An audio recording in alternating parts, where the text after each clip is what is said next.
ઉત્તર ગુજરાતમાં ક્યાંક છાંટાછૂટી કે વરસાદ થઈ શકે, કચ્છના હવામાનમાં પણ પલટો આવી શકે, લગભગ ઉત્તર સૌરાષ્ટ્રના ભાગોમાં પણ પલટો આવી શકે. પણ ઉલ્લેખનીય છે કે પશ્ચિમી વિક્ષોભ બાદ એક ભારે ઠંડીનું મોજું આવવાની શક્યતા રહે છે, જે લગભગ રાત્રિના ભાગમાં અને પરોલિયાના ભાગમાં આવવાની શક્યતા રહે છે. જેમાં મહેસાણા, સમી, હારી, રાજસ્થાન, પાલનપુર, રાધનપુર, છોટાઉદેપુર, દિયોદર આ ભાગમાં ભારે ઠંડી પડવાની શક્યતા રહે છે.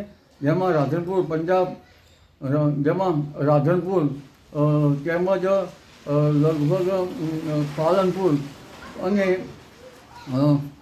તેમજ કાંકરેજ અને દિયોદર, સાંતરપુર, થરાદ આ ભાગમાં ન્યૂનતમ તાપમાન રાતના ભાગમાં 8 ડિગ્રી સેલ્સિયસથી નીચું હોવાની શક્યતા રહે છે.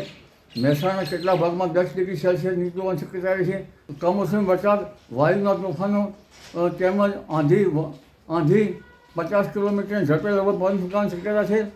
અને ભારે બરફવર્ષા, હિમવર્ષા સાથે કમોસમી વરસાદ પણ થવાની શક્યતા છે. જેમાં દેશના ઉત્તરીય પર્વતીય પ્રદેશો, પંજાબ, હરિયાણા, રાજસ્થાન, દિલ્હીના ભાગોમાં અસર થવાની શક્યતા છે. અને છેક તેની અસર ગુજરાતના પૂર્વ ગુજરાત અને ઉત્તર ગુજરાતના ભાગોમાં પણ થવાની શક્યતા છે. અને આ પશ્ચિમી વિક્ષોભની અસર આગામી 48 કલાકમાં ઉત્તર ભારતમાં, પાકિસ્તાન અને ઉત્તર ભારતમાં થવાની શક્યતા છે. ત્યારબાદ તારીખ 19થી 21 અને 22માં લગભગ દેશના ઉત્તરીય પર્વતીય પ્રદેશો, પંજાબ, હરિયાણા, રાજસ્થાન, યુપી, પશ્ચિમ રાજસ્થાન અને લગભગ મધ્યપ્રદેશના ભાગોમાં થવાની શક્યતા છે.